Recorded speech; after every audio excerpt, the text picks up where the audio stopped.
नमस्कार, स्वागत है आप सभी का IB स्टार न्यूज में और मैं हूं आपके साथ जुबैर चौधरी। वक्त तो चला है हमारी देवभूमि का, जहां सबसे पहले बात अब बाजपुर के किसानों की कर लेते हैं। दरअसल बाजपुर में किसानों ने हंगामा किया।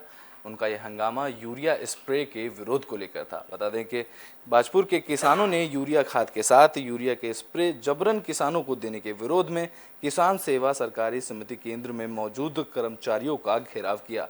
इस दौरान किसानों ने जबरन दी जा रही यूरिया स्प्रे को वापस किया और वहां पर जमकर हंगामा किया, जिसके बाद किसानों ने SDM राकेश चंद्र तिवारी से मुलाकात कर किसान सेवा सहकारी समिति की तरफ से किसानों को प्रोत्साहन करने की बात भी कही। बता दें कि बाजपुर के बेरिया रोड स्थित किसान सेवा सहकारी समिति केंद्र पर भारतीय किसान यूनियन के युवा ब्लॉक अध्यक्ष हरप्रीत सिंह निज्जर के नेतृत्व में किसान इकट्ठा हुए, जहाँ किसानों ने सहकारी समिति की तरफ से किसानों को यूरिया खाद के साथ यूरिया स्प्रे जबरन देने का आरोप लगाते हुए केंद्र में कार्यरत कर्मचारियों का घेराव किया। इस दौरान किसानों और सरकारी समिति के कार्यरत कर्मचारियों के बीच काफ़ी नोकझोंक भी हुई।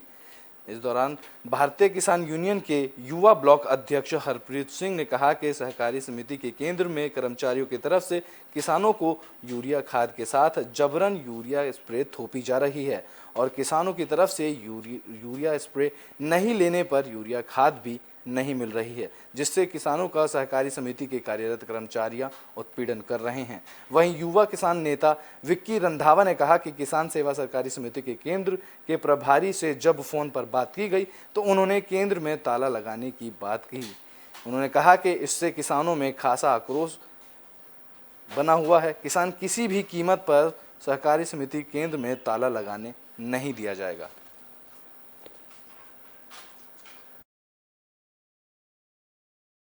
सरकार प्रमोट कर रही है ना, नैनो यूरिया पर अधिक से अधिक जोर दे रही है कि आप इस नैनो यूरिया का जितना प्रयोग करेंगे उतना ही अच्छा रहेगा खेती के लिए। ना ही आपकी ज़मीन खराब होगी इससे, ना ही आपकी ज़मीन को कोई कीड़ा लगेगा।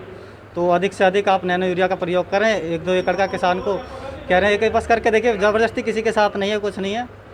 बस कह रहे हैं 1-2 आप दूसरी यूरिया में इसका स्प्रे कीजिए और तीसरी यूरिया में, पहली यूरिया आप वही डालिए जिसमें आपको जिंक उगरा जो भी है, सागरिका कल्ले वाला जो भी बायोजाइम है वो मिला सकते हैं आप। ये 1-2 कट्टों के साथ में 1 लीटर ये यूरिया है, इसको यूरिया कहते हैं स्प्रे वाला, ये दे रहे हैं साथ में, धक्के से दे रहे हैं। और ये कह रहे हैं कि यहाँ के जो इंचार्ज साहब हैं वो कह रहे हैं हमें ऊपर से आदेश है। यूरिया खाद के साथ जो एक पाउच दे रहे हैं, दवाई का पाउच, वो किसान को ज़बरदस्ती दिया जा रहा है। किसान तो पहले दबा हुआ है, जो यूरिया खाद के जो रेट हैं वो आसमान छू रहे हैं। और ये जो अपनी मनमानी से जो इनकी मनमानी चल रही है ज़बरदस्ती किसानों के साथ, ये जो दवाई है ये क्यों दवाई दी जा रही है जब, और इसका क्या बेनिफिट है और ज़बरदस्ती क्यों दी जा रही है, इसका विरोध है।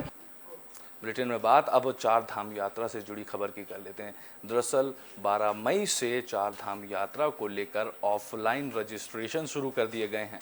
बता दें कि 4 धाम यात्रा पर आने वाले ऐसे श्रद्धालुओं जिनका ऑनलाइन रजिस्ट्रेशन नहीं हुआ, उनकी सुविधा के लिए टिहरी पुलिस की तरफ से चौकी, व्यवसाय और भद्रकाली में 12 मई से ऑफलाइन रजिस्ट्रेशन शुरू कर दिया गया है। बता दें कि अब 4 धाम यात्रा के लिए उन्हीं लोगों को अनुमति, पहले 4 धाम यात्रा के लिए सिर्फ ऑनलाइन रजिस्ट्रेशन करने वाले लोगों को ही अनुमति दी जा रही थी, जिसके बाद ऑनलाइन रजिस्ट्रेशन जिसका हो चुका हो। इससे पहले 4 धाम यात्रा करने में ऐसे यात्रियों को जिनका रजिस्ट्रेशन ऑनलाइन नहीं था, उन्हें भारी परेशानियों का सामना करना पड़ रहा था। लेकिन पुलिस महानिदेशक उत्तराखंड के आदेश पर 4 धाम यात्रा पर आने वाले यात्रियों की सुविधा और यात्रा को सुगम बनाए जाने के लिए श्रद्धालुओं को SDRF की सहायता से ऑफलाइन रजिस्ट्रेशन की सुविधा उपलब्ध कराई जा रही है।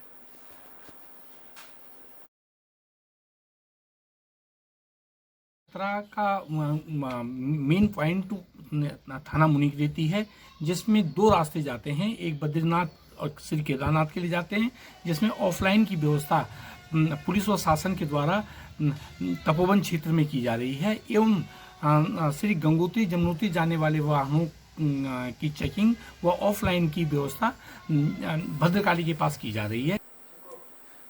ब्रिटेन में बात अब शिलान्यास की कर लेते हैं। दरअसल कैबिनेट मंत्री ने अपने पिता के प्रवेश द्वार का शिलान्यास किया।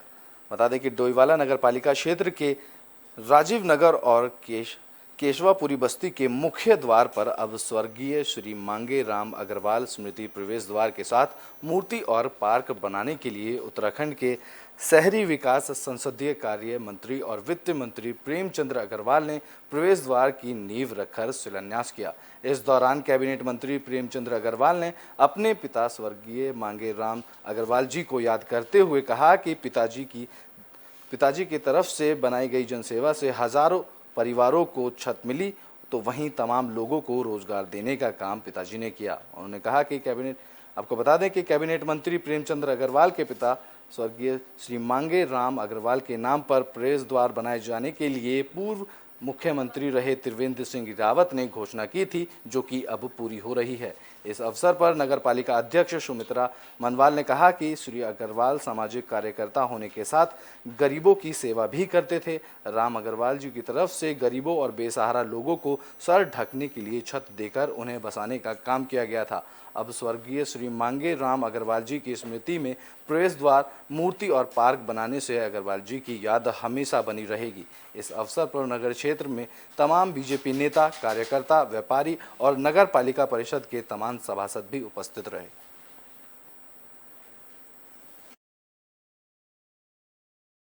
जो माननीय मुख्यमंत्री जी की घोषणा थी उसमें 2 काम हमारे स्वीकृत हैं। तो ये जो एक गेट का निर्माण यहाँ पे होना है उसकी लागत 14 लाख के आसपास है, और जो यहाँ पर ये पार्क और यहाँ पे एक मूर्ति की स्थापना होनी है वो 35 लाख रुपए के आसपास का हमारा काम है। तो ये काम की जो है जल्दी ही हम लोग शुरुआत करने वाले हैं। आप देखिए, अपने इस क्षेत्र के बहुत ही प्रसिद्ध समाजसेवी रहे, राष्ट्रीय स्वयंसेवक संघ के संचालक रहे, विभिन्न सरस्वती शिशु विद्या मंदिरों के संस्थापक रहे आदरणीय मांगेराम जी, जो मेरे पूज्य पिताश्री रहे। उनकी स्मृति में पिछले दिनों माननीय मुख्यमंत्री आदरणीय पुष्कर सिंह धामी जी ने घोषणा की थी उनकी मूर्ति के लिए और एक गेट बनाने के लिए। तो गंगोत्री और यमुनोत्री धाम में भारी संख्या में श्रद्धालु दर्शन करने के लिए पहुंच रहे हैं। बता दें कि मां गंगा के दर्शन के लिए गंगोत्री धाम और यमुनोत्री धाम में श्रद्धालुओं की काफ़ी अच्छी संख्या देखने को मिल रही है। बता दें कि मां गंगा के कपाट खुले हुए 9 दिन हो चुके हैं। गंगोत्री और यमुनोत्री धाम में यात्रा पर आए श्रद्धालुओं की संख्या 1 लाख से ऊपर हो चुकी है। पिछले 2 साल से कोरोना काल के चलते श्रद्धालु मां गंगा के दर्शन नहीं कर सके। वो इस बार सभी धामों के दर्शन करने के लिए ज़्यादा से ज़्यादा संख्या में पहुंच रहे हैं। बता दें कि पिछले 2 साल से पहाड़ का व्यवसाय खत्म होने की कगार को देखने को मिल रहा था, पर इस बार यहाँ की स्थिति सही होती दिख रही है। अधिक मात्रा में श्रद्धालु आने से यहाँ रोजगार को बल मिलता दिख रहा है।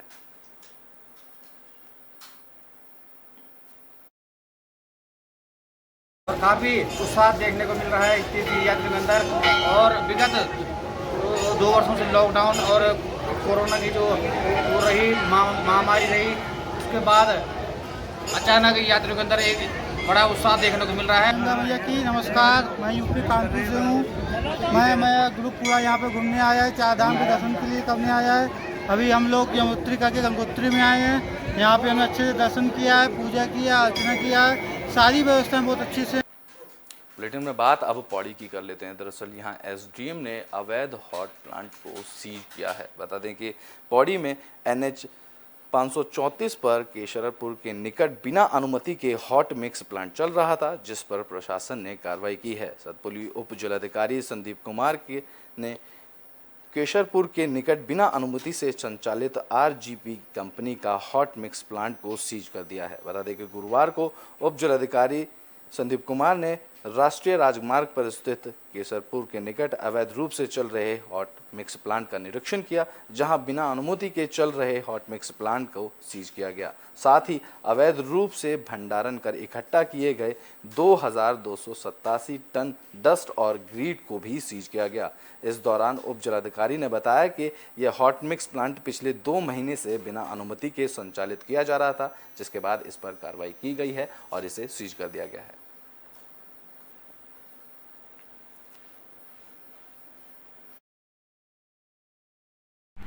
जिला अधिकारी के द्वारा दिए गए निर्देशों के क्रम में आज तहसील सतपुली के केसरपुर गांव में स्थित हॉट मिक्स प्लांट जो RGP का है उसका औचक निरीक्षण किया गया। निरीक्षण के दौरान पाया गया कि यह हॉट मिक्स प्लांट बिना अनुमति के संचालित है। तथा इसको आज ही हमने सीज कर दिया है तथा इसके पास में लगभग 2287 टन का अवैध भंडारण भी पाया गया है, जिसको हमने सीज किया है तथा इसमें अग्रिम चालानी कार्रवाई की जा रही है। पौड़ी में एसडीएम ने पेट्रोल पंप का निरीक्षण किया तो वहीं नाराजगी जताते हुए उन्होंने सभी को साफ सफाई के निर्देश दिए। बता दें कि पौड़ी में एसडीएम आकाश जोशी ने शहर के श्रीनगर रोड स्थित एक सट्टा गल्ला विक्रेता और एक पेट्रोल पंप का अचानक निरीक्षण किया तो वहीं एसडीएम की तरफ से नाराजगी जताते हुए सट्टा गल्ला विक्रेता की दुकान पर स्टॉक और खदान की जांच करते हुए दुकान में साफ सफाई रखने के निर्देश दिए गए। तो वहीं एक 20 किलो के बाट माप विभाग की मोहर ना होने पर विक्रेता से तुरंत ही बाट माप विभाग से बाट पर मोहर लगाने को कहा गया। एसडीएम आकाश जोशी की तरफ से श्रीनगर रोड स्थित पेट्रोल पंप पर भी निरीक्षण कर डीजल और पेट्रोल की गुणवत्ता की जांच की गई तो वहीं पेट्रोल पंप पर भी साफ सफाई को लेकर नाराजगी जताते हुए एसडीएम ने पेट्रोल पंप पर कार्यरत कर्मचारियों को साफ सफाई रखने के निर्देश दिए।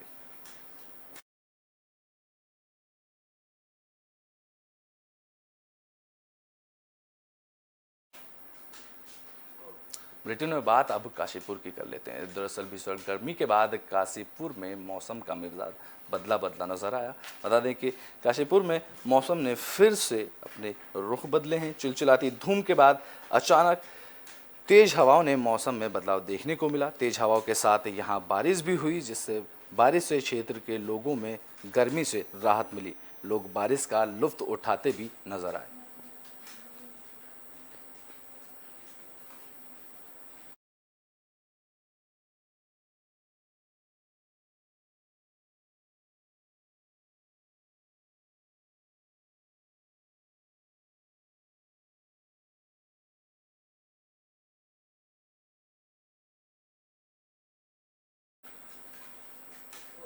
बुलेटिन के आखिरी में बात नरेंद्र नगर की कर लेते हैं। दरअसल यहाँ पर भी तेज बारिश के साथ ओले गिरते देखे गए।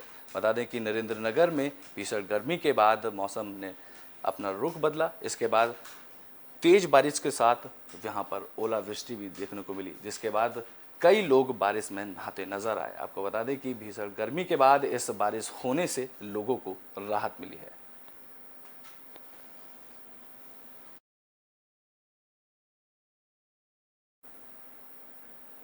हमारी देवभूमि में अभी के लिए बस इतना ही। देश और दुनिया की तमाम खबरों के लिए देखते रहें एबी स्टार न्यूज़।